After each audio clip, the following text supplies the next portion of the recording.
بسم اللہ الرحمن الرحیم۔ اللہ پاک کو نبی پاک کو عطا کی عظیم معجزات۔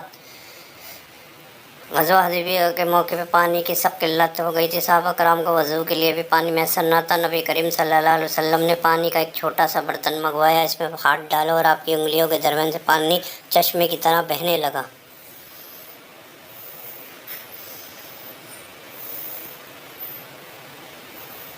سینکڑوں صحابہ نے اس پانی سے وضو کیا اور پیا، اور حضرت جابر رضی اللہ تعالیٰ نے فرماتے ہیں کہ ہم 1500 افراد تھے اور سب نے پانی استعمال کیا۔ الرحمن الرحیم۔ چاند کے ٹکڑے کرنے کا ایک اور عظیم معجزہ عظیم۔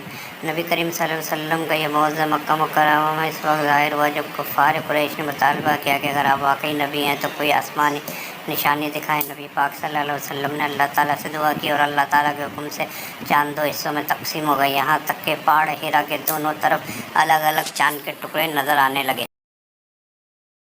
صحابہ کرام و کفار نے اپنی آنکھوں سے اس عظیم معجزے کو دیکھا، مگر باوجود اس کے کفار نے اسے جادو قرار دے دیا۔ حالانکہ یہ جادو نہیں بلکہ قدرت الہی کا ایک ایسا مظاہرہ تھا۔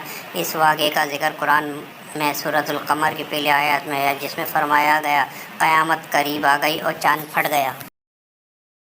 کچھ روایتوں کے مطابق یہ منظر مکہ سے باہر دوسرے علاقوں میں بھی لوگوں نے دیکھا، جس سے یہ ثابت ہوتا ہے کہ یہ صرف بصری دھوکہ یا جادو نہ تھا بلکہ ایک حقیقی اور عظیم عالیشان معجزہ تھا۔ اگر آپ مزید اسلامی واقعات کی مزید ویڈیو حاصل کرنا چاہتے ہیں تو ہمارے چینل لائک اور سبسکرائب کر دیں۔ جزاک اللہ۔